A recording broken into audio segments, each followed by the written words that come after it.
Hello, everybody. Welcome back to Autofocus. I am your host, Brooke Galligan, and I am here today with my good friend, Emma Irwin. Emma, tell us about yourself. Tell us about who you are, what you do. Why are you here? I'm here because you asked me to be here. I did. But, although it's hard to believe for myself, but I think I am actually like a professional podcaster. And so I'm very happy to be here. But I run the podcast for Flywheel, which is an omnicom company. And our podcast is all about learning about retail media and the commerce industry. And so I do all of the work for that podcast up until through the recording. It's all me up until it goes to be edited. But I do all of the prep, all of the scheduling, the organization. As I said, I am the host, so I have to talk to the people. And beyond that, I work additionally on the marketing team doing other things, but that is a core portion of my job.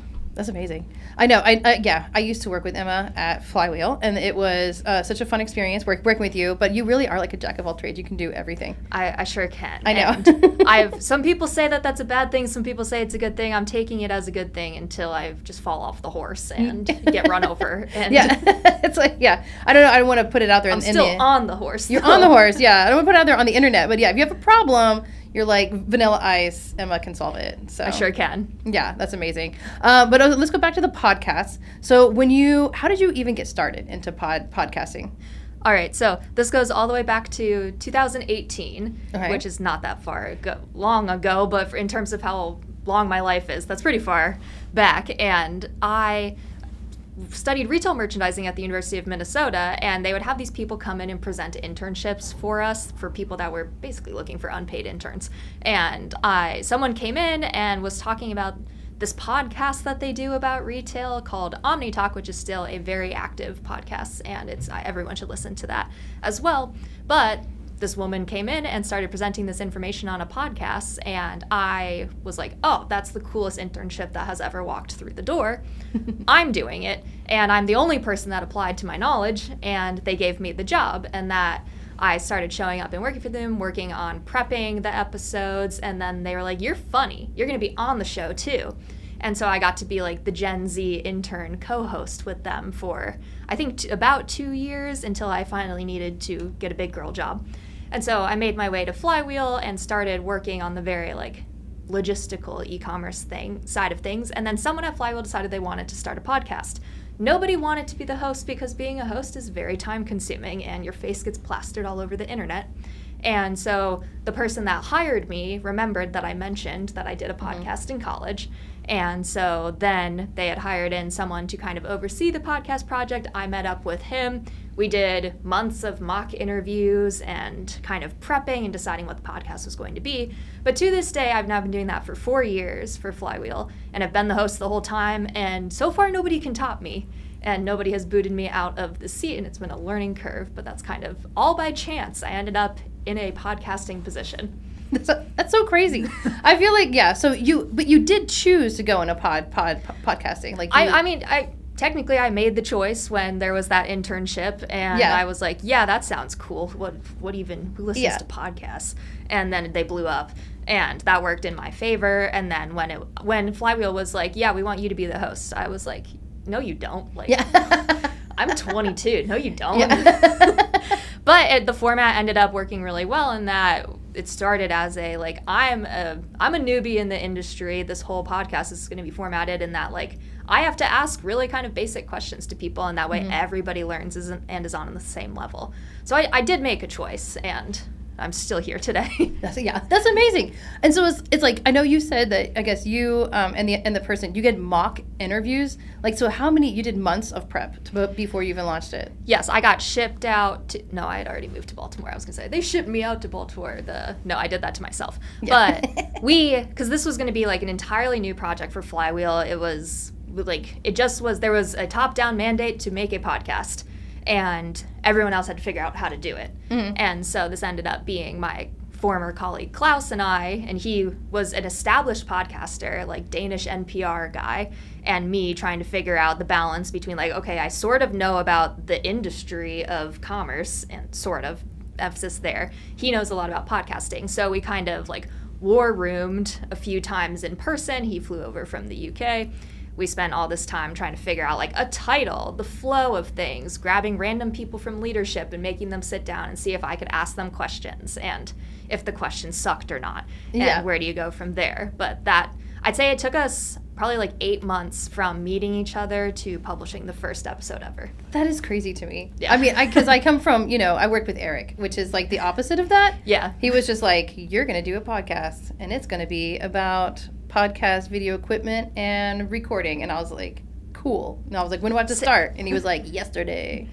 Yeah. So that at the time we weren't that large of a corporation, but there was the, we have to be very refined in what we say and figure out something. And there are 5 bazillion retail media podcasts. How do we do something different than everyone else? And that took a while to get everyone on the same page. But I will say my first episode that we produced with me as host, everyone was like, sold, ship it, go, never ask for approval again. Make it happen. Nice. So you never had to go, they didn't have to listen to every single episode to this day, from the beginning all the way till now, I always give the guests the episode to listen to approve that they like what we've done with them. Yeah. But it's very much, we built trust from early on and don't have to go through 5 million approvals. That's amazing. That's so cool. And so do you think, the 8 month of prep made it that easy to hit? Because everybody I talked to, we just got back from Podcast Movement, and everybody I talked to at Podcast Movement said the first 100 episodes that you have are awkward and awful, and you'll hate all of them. But it sounds like you guys doing all the prep, taking such a long time for prep, you came out the gate I think that made a huge difference, and the format of the show hasn't really changed since we figured out what worked in the beginning. And I think I hate listening to myself. I think I'm so annoying, and so I've been tired of myself since day one. But we still get the energy is still there, the format still works, and it's so far people enjoy listening to it. So I do think that crazy amount of prep, once everybody signed the papers, that just let us soar from there. Yeah, that's amazing. Was it easy to get on, be on the mic and just kind of be funny? Or did you learn that in your internship?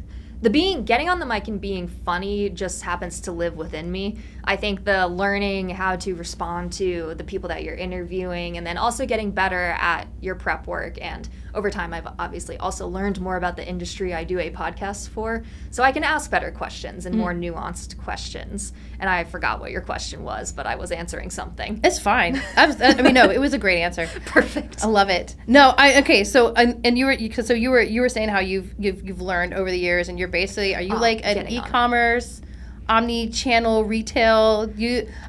At this point, everyone thinks of you as an industry leader. That's why they put you on stage in Baltimore in front of 1,000 people. Was that nerve-wracking?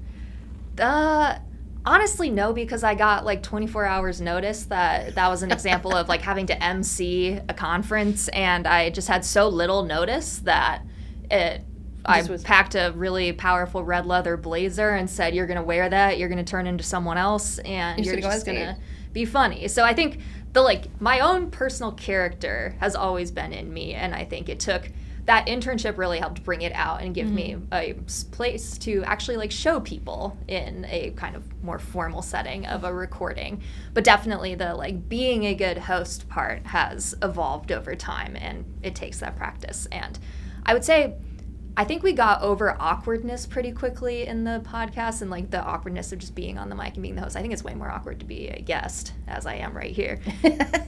But it gets better over time. And there are some recordings that I still do that I'm I sucked in that. That was awful. And that was only my fault that it sucked. And there are other ones where I'm I killed that. But there also so much goes into it and how you vibe with the guest. And do you have similar styles of presenting information? If they're drier than cardboard, my personality doesn't matter. I sound ridiculous. And so you just kind of have to evolve to the person. Yeah, so you don't overdo it. You're not you're Sunday. I crack one joke, and if they just stare at me, I'm all right, so the jokes, they're done. They're out. They're out. Yeah, we're doing business on this one. Yep, this is just straight. I'm reading the questions. I know. No, but I loved you at the conference. You're my favorite part. So because it was literally you sat down and you had to watch it was 4 hours of presentations. Yeah, I can. And there was a little bit of an Emma break, which was much needed. So thank you. Of course. I tried to be the humor for all these people that all of our companies decided they were going to merge together, and all these strangers are just sitting there, and I was the one connective tissue of like, I'm going to be your comedic relief that has to come out here and present the next slides on AI or HR, but I'm gonna make some kind of joke about it and hope that people laugh and that I don't get fired. Get fired, yeah. It was great. Okay, but so much for being in front of people. But like, so when you're doing the audio, I mean, how much does editing come into it? Is editing, you're like, when you listen to it, you're like, I killed it on that interview. But was it, how much of it is the editing? That's a good question. And I want to give shout out. I have an audio producer that makes me sound really amazing. I take the file back. I'm the first one that goes and listens back through the file and is like, okay, we're going to do this, this, and this.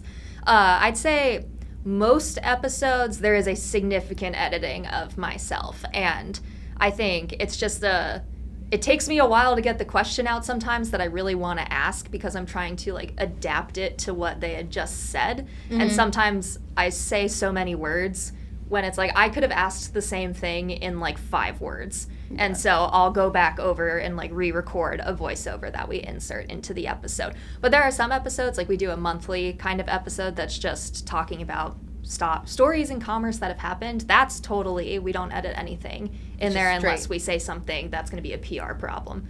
And so we'll cut that out. But that's like straight shot and winging it. But especially when it comes to like external companies that come onto our podcast, I am very refined with how I sound on the podcast in post-production.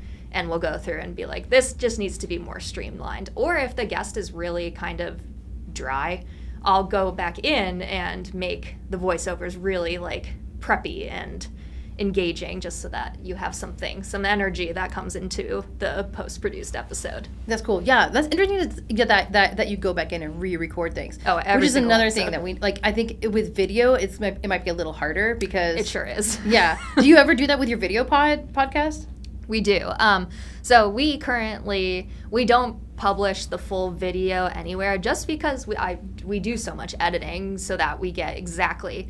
Commerce is a lot to absorb and nobody wants to listen to that for like 45 minutes. So when we cut it down, that means things change and therefore your video is going to look crazy and have all these jump cuts. Yeah. But we started experimenting with doing clips for social. Like, can we make a 60-second or less clip that's kind of me asking one question and the guests, we cut up their answer so that it fits into the bucket. But we will, after a recording, if it took me too long to get a question out in the recording or like I could just ask it in a juicier way, we always save like 10 minutes after the recording so that I look exactly the same and I don't have to try and replicate the lighting or anything. And I'll sit with the audio producer and we redo the question and I have to pretend that I'm back in the interview and she'll say, nope, you sound off. That doesn't sound natural. And we sit and redo all of those questions just for the purpose of social clips. That's crazy. And so you do it right after the recording?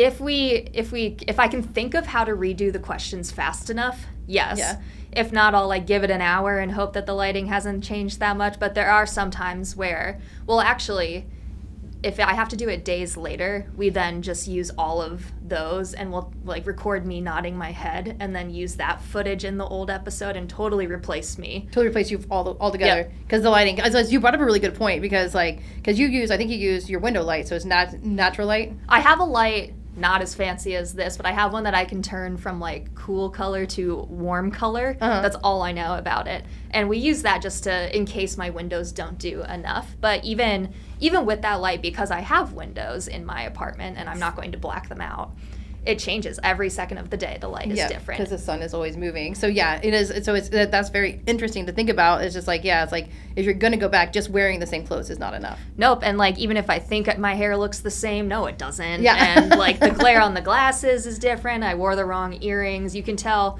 The worst thing to put out there is a clip where I'm wearing, actually it'd be kind of funny if I looked entirely different throughout the clip, but if we need to do that level of surgery, we will, especially if the content ends up, if it's what makes the content better, then you do it and you just re-record it. I know. Okay, so you did one podcast with it was the Temu episode. So do you basically tell us a story about this because it was amazing. I'm trying to remember. So on the podcast, we talked. Temu had its moment before this de minimis tax thing. It ends, I believe, very soon. But Temu found this loophole in how their business model operates, and so basically Americans could purchase things for like $1, and that's for anyone that didn't know what Temu is. There you go. Yeah. But we were talking in this version of, or this segment of the podcast repeatedly about Temu, etc. And I can't remember how we got on this, like, the guest who's a recurring guest every single month was like, oh, like, buy a couch from Temu or something. And I don't know if I had mentioned like what couches looked like and them being cheap, and he was like, oh, you have to do it, expense it on the company.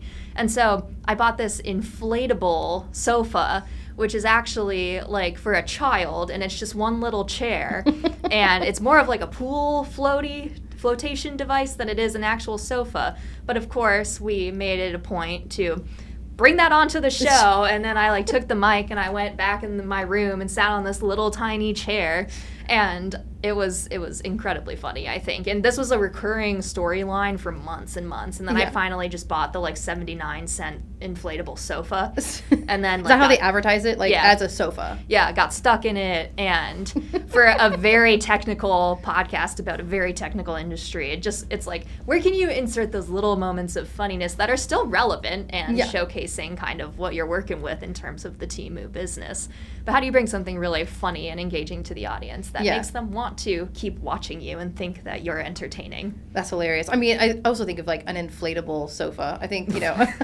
just like you wouldn't have that in your house, like especially with dogs, like children. No. I don't even know where that is anymore, but I'm sure my big dog treated it like a bounce or a beach ball, and it is popped and it smelled weird. And oh my god, that's amazing. Okay, so when you so where did you learn about like your audio preferences? Did Klaus teach you a lot? Did you develop it yourself? I did absolutely nothing. Klaus, the person that I worked with, had extensive experience with different types of microphones, and we bought a couple for me to test out as the host, and we just kind of were like, you know what, Emma, it's just going to be you as host, so the most important thing is to find one that sounds good with your voice. And we landed on the Shure MV7, and so now I have like 20 Shure MV7s. It's a super popular mic. Yeah, it's great. And I'll send it out to guests as well, most of the time, depends on where they live, just so that we are consistent in how we sound. But we've also learned the CEO of the company sounds better on an F-Deuce microphone, so we have one of those that Duncan sounds good on F-Deuce because he has a raspy voice. But we also, though, I have like a Rode reporter mic as well, though. Just, I don't know if Shure doesn't make a reporter mic or what it is, but the team prefers my voice on a Rode reporter mic. So, but yeah, it was a kind of buying all of these different microphones, landing on the one in which to me, I kind of sounded the same on all of them. But for my audio producer who wears these big like $2,000 headphones, I sounded better on the Shure MV7, and that's just what we have rolled with since. And it's a really easy mic to use, and the buttons make so much sense, and super simple for idiots. That's good. Yeah, I know. I love. So I met Klaus. He came here to Arkansas once. He did, and it was so funny having him and Eric meet, because Eric is just like whatever, let's go, just do it. I don't care about any of the details, and but Klaus is like, no, like headphones, like device, like he's looking for ghosts, and he does look like he's looking for ghosts. Nobody is allowed to press record until everything sounds good, and I am grateful that I have learned enough to the point where I can, in fact, set up a recording on my own, and like when I travel, I have the equipment to the little Zoom recorder and all my cables and all my little mics. How do you deal with the like AC sounds, like and the echo sounds? Because I remember Klaus, I think we had to turn the AC off when we were in our building, because he was like, no, there's too much background noise. We've gotten looser in that regard since his departure, because there's sometimes where it's mostly up to Enos, the audio producer, as to what is truly not fixable and what is. But if I'm recording in real life with someone, we definitely will. If I can hear the AC, I know that diminishes the quality of the recording. Therefore, we are changing locations. If I can hear my voice echoing off the walls, we're changing locations. And sometimes that means in the setup that we had before we kind of started using the Zoom recorder, we had to be in different rooms, because otherwise the mics pick up on each other. And So I, again, forgot your question because I'm so used to being a host and just asking questions. It's good. No, it's about it was about the mics and being in different rooms and all of the extra things you have to think about. Yeah, testing out all of them to land on what you think is going to be your solid microphone, and then accumulating an army of them so that you can send them to people. And also when one breaks, because we had one break, and then you just have another one, you swap it out. You're like, all right, there you go. Yep, I have one in my apartment, which is the one I've used for the past probably like year for every single recording, and I'm just waiting for it to die just based on overuse. But there are 19 others in the closet, so one of them's gonna work. Can just swap them out. There you go. I know, that's what I love about editing too, because we soundproof, but like the intake is like in the top of the ceiling. Like we can't soundproof the whole ceiling, or else like we'll all suffocate, and I think the AC will overheat. So what's great is there's editing tools, and so like we use like a lot of like editing tools and post to like help take all the echo and extra stuff out. So it's like you don't need to sit in a soundproof box all the time. No, definitely not. And I know like my audio producer will fix sounds with I don't even know what she uses. I know she's in Pro Tools doing the majority of the actual editing of the voices, and then I don't know where the actual, in terms of external sounds that you're hearing. It's definitely not a requirement. It's just, I think there is a difference when you really hear a professional sounding podcast where attention to detail is paid to, but yeah, it's not. There are plenty of podcasts out there in which the sound quality, you're like, I could have recorded that on my like flip cam from 2005 and it would have sounded better. Yeah. Okay. Yeah. I've definitely heard some of those too. So yeah, it's like you want to have, but I feel like, so we've talked about with other guests about what's more important, the video or the audio. What's your opinion?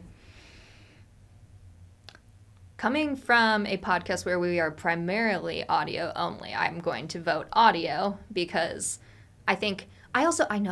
obviously I'm sitting at podcastvideos.com, the studio, but I'm still under the impression that the majority of people, especially when you're in a business podcast setting, they're listening to that in their car. Mm-hmm. They're not actually watching. I know some people do and some people will, but I just like, for what we do, you don't need, why do you even want to watch us? That's just listen. Like we're literally just talking. There's nothing else to see. We're talking about Amazon advertising. Yeah. We have no visuals for you other than just the two of us, therefore. Yeah. But I think, like, I definitely, if the audio is horrible, it doesn't matter what the video, like, it could be the best video you've ever seen, but if it makes you want to fork your eyes out because the audio is terrible, then it doesn't matter. So that's my hot take. I do, and I agree. I totally agree. Even though I'm sitting in podcast, like I've we're here, Eric. There's cameras everywhere, video first, but no, it's but the audio, like if they can't understand what you're saying, they're not going to engage with the content. So yeah, I totally agree. And I think like a podcast like Call Her Daddy has a lot more leniency in the audio because you're there to watch her and her guest, who's probably famous, and like you want to see them. Yeah. I don't think anybody wakes up and wants to see me talking about e-commerce. They just expect my voice to be the one leading the episode if they are actually that into the show that they look forward to a new episode coming out. Yeah, that's cool. Okay, leads me to my next question. How did you evolve in becoming an industry expert? It's been 5 years, and I think if you don't, this goes for any career, like if you work in the same field for 5 years, if you haven't learned anything to the point of maybe not being an industry expert, I even struggle to call myself that, but like if you didn't learn anything in 5 years about your industry, what are you doing? Like go switch industries.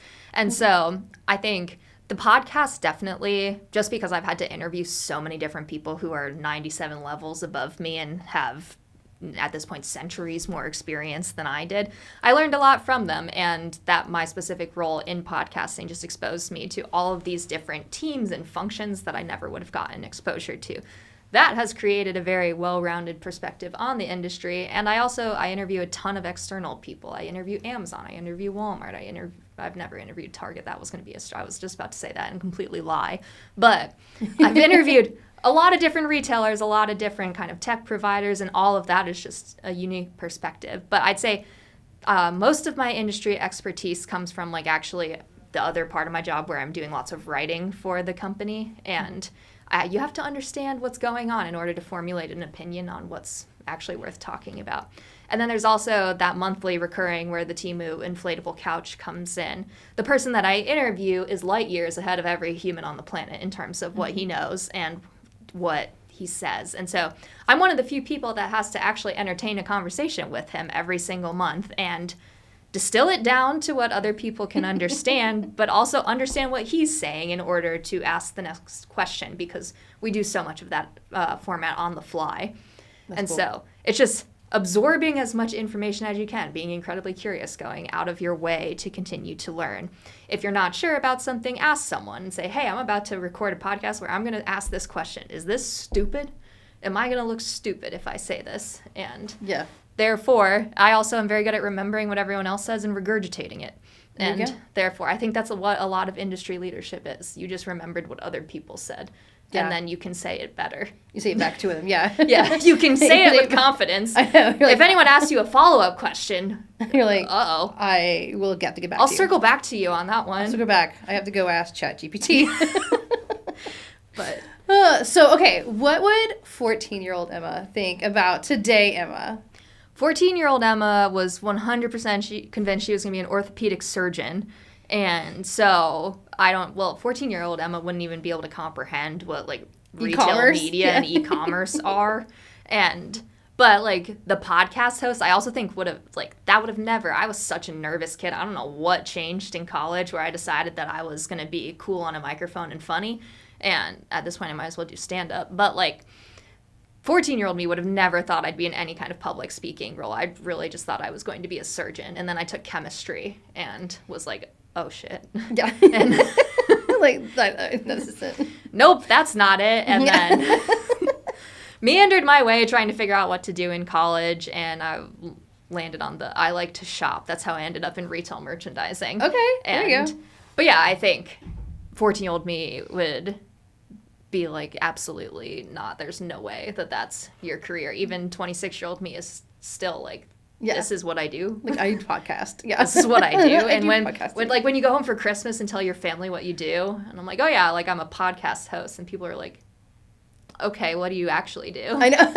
You're like, no, that's it. That's the majority of my job. Yeah. Oh yeah, like that. Yeah, you also do everything else, but that part's usually the more understandable part in terms of just like what a podcast is to most people than a lot of e-commerce. So there is some grounding there, but nobody ever is like, oh yeah. I've even heard my dad on the other side of the wall, who works in like finance and sales, when people ask about me, he's like, yeah, she does like a professional podcast, I guess. And then or he'll say she does a podcast, but like professionally. Like you're not just like in his basement still. I can hear crickets on the other end of the computer. It's like, what does that mean? Yeah.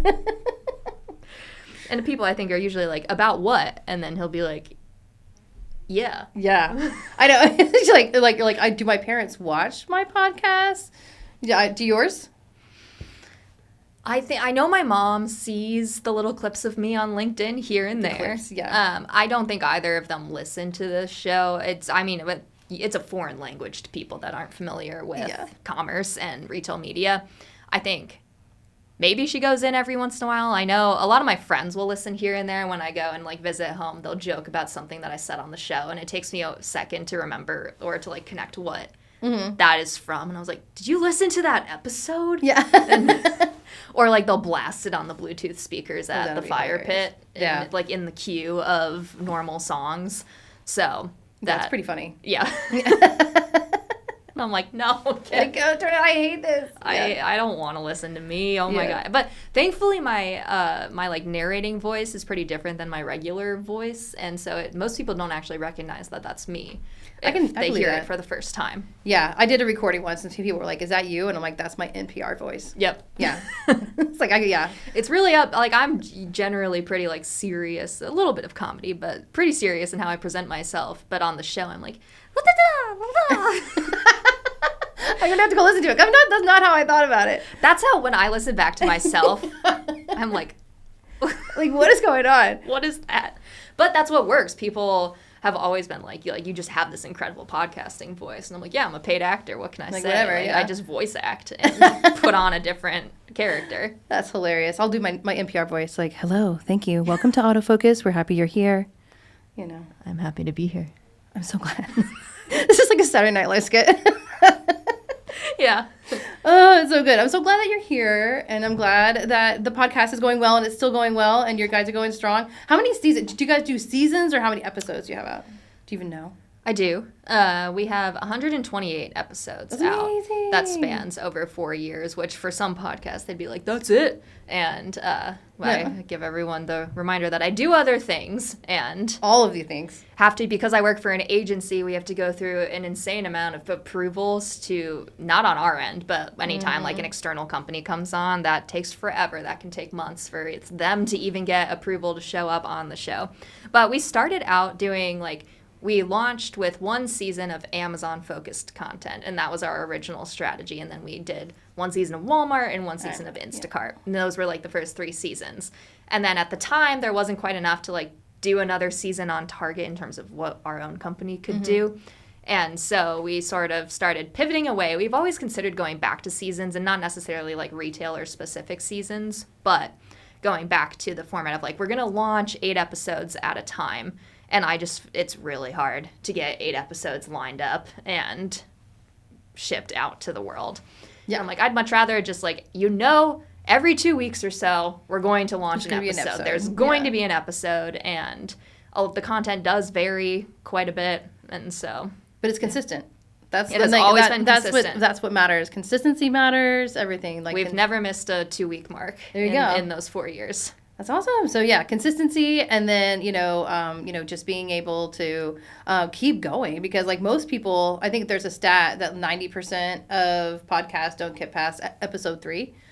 So you're way above that. You're doing great. We are way above that. We have could we change it up? Probably, but there is a format in how we do the recordings and how my audio producer and I work on the post-production and getting it approved and getting it set. And I think it helps that I own almost all of that. And we just have something that works, something that allows us to publish things on a consistent basis. And someday, I know everyone wants more content, and I try. But I'm also, hey, I'm one person. Yeah, I know. Yeah, because you have to person. Explain, what are all the steps? Because I think most people don't understand all the steps that go into the pre-production. Oh my goodness. So it starts with, I'm generally given the name of a guest that I'm supposed to interview. That's one. So that at least you're given. So you don't have to go out and find them yourself. I could try, sometimes. But it's usually more helpful if someone above me makes the connection. So thankfully, I'm usually given hey, I think you should interview this person. That's helpful. But most of the time, I have no idea who, I've heard of them, but I don't know anything about them. And so it starts with I go and do individual research on the person. And because we're businessy, this means looking at them on LinkedIn. And I'm looking at how they describe their own job that they do. And then looking at their entire career trajectory. What have they done beforehand? What different teams did they work on that shape what they'd be able to talk about on the show? And I'll also Google them and see if they've done any recent speaking engagements, just to get a little bit of okay, that's what this person sounds like sort of in real life, sort of emphasis there. And so that's where we start. And then I always offer up to the guests that we do a intro call where we get to know each other and align on a topic. They're important calls. I hate those calls. They're always painful. But I get a good glimpse into, I show up and I do a little bit on what the podcast is, who the audience is. This is what the audience that I think likes to listen to. And I give them background on myself and that I'm not necessarily an established veteran of the industry. I am very much learning as well. So if I ask any questions that you think are dumb, say that and redirect it. But I sit there and I absorb how they respond, how they talk back to me. And because that's usually a good precursor to how the recording is going to go. And I know to write my questions or adapt my style to that personality that I get. But we do these 30-minute intro calls. I will then, if we align on it, sometimes people will be here are 3 things that I'd be willing to talk about. You pick. And so I will pick. And then other times we do actually align on a specific topic. I take it back. I'll ask a couple of questions if I need clarifying kind of bits of info. I take it back, and then I write a script that I think makes sense. I usually, like a child, I work in the intro, body, conclusion format, and within the body there, I always aim for 3 different sections of topics or information. Write the questions, send it back to the guest. They usually need to send it through some kind of PR or comms approval, and then I always tell people you can write out your answers or not. Doesn't matter to me. Just don't read them straight off the paper unless your PR says you have to do that. And then I believe we eventually sit down to record, and I give the whole gist of like, this is not a live recording. You can start over however many times you want because we edit the crap out of it. Exactly. And if you want to make yourself sound smarter, go for it. But I think that is generally the whole prep process. But like, I know I just talked for 7 minutes on that, but that's how long it takes. But yeah, I mean, I'll spend hours trying to figure out who this person is, what their job actually is, what do they want to talk about? Because a lot of people, even if they're like the CEO of a company, they come in and they're like, well, what do you want to talk about? And I'm like, I don't know. You're like, no. We're here. Like, you have rules. I don't have rules. Like, what do you want to talk about? Yeah. Yeah, like, are you launching a product soon that you want to talk about? Is there anything, like, from your side that marketing is telling you to talk about in your... Is that my dog's hair? I think it is. That was great. I saw it, yeah. But... yeah, it's a lot of work, and to go from, like, to meet a complete stranger and then be like, okay, we're going to align on what we're talking about, except I don't really know what you do. I did a lot of research, but even then, still. But yeah, it's a lot of scanning these people's profiles and weirdly showing up as Emma Irwin viewed your LinkedIn profile. Like, multiple days. Multiple times, multiple days, and doing a lot of research on their companies as well, and beyond what they just do. But yeah, that can take hours, and it is laborious. Yeah, it takes a lot of time. And then because like you want to, it's like, and then you have to align on something. And then you didn't mention the fact, like, after you send it to the PR or like the marketing people, and then they come back with their edits and or like legal or something like that. And you're like, so now we have nothing to talk about, like. Yeah, and you can tell what an interview is going to be like based on if PR is really so strict that they are in there editing word for word what the person is going to say. Yeah, that episode's going to be awful because it's just so scripted. And I've gotten over 4 years. I've gotten pretty good at, even if they write a question that I have to ask word for word, like making it sound like it's still my natural voice, and I'll add in some likes and some ums because they can't yell at me nobody has yelled at me for doing that since. But yeah, if you write everything out, that's just painful to listen to. Yeah, I was gonna say, like, what do you do if your client is like, or if the guest is like reading it, like blah blah blah blah blah? Can you fix that in post? Ooh, I'd say like not really. That's what we then do afterwards is like kind of redo my narrations that transition us from section to section, and that ties back to what I was talking about earlier, which is like, how can I insert my own energy into this post-production? You can always, because we don't record or we don't do live recordings that stream out to the world, I can be like, is there any way for you to not read straight off the paper? And just or not like sound like you're reading straight off the paper. Can you like put on a Shakespearean voice or something? Anything to change it. And of course the PR person that I can see in the corner is like, no, but they just suck. It's painful. I understand. Yeah, so those are like the worst interviews that you had. Yes, I don't have to think at all in them. It's just, here it is. Like, let's just read this, and they're at least, I'm just a prop. At least there's no video for those, because I think that would be the hardest part. Like, if somebody is actually like reading, you would totally be able to tell. Oh yeah, you can even like. For the clips of videos that we do have, even if someone, like the mic is here and their screen is still even eye level with the camera, you can tell that they're not looking quite into the camera. They are reading, and then you get the eye tracking. We can do a little bit of eye tracking correction in post-production, but yeah, I mean, if your paper's right here, we're like, okay, that needs to go. Yeah, you're like, oh, wow, awesome. Okay. Thank you so much for being here. Of course. And you left your dog hair, which is amazing. I know. I always bring my dog hair. It's part of me at this point. That's fine. Thank you so much for being here. And I always end on the last question is, what advice would you give to someone who is just starting out? Ooh, that is a good question. Do a lot of practice of if you're starting out as the host, which I'm assuming these people that are listening would be, and that dog hair just keeps going.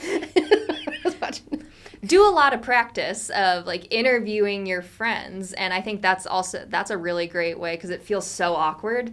It's actually a good replication of what interviewing people is like. And granted, if you're doing a show where it's just you talking and then you like support with graphics, that's a little bit different, but practice different variations of yourself as a host, and maybe authentic you is the best one, but maybe it's not.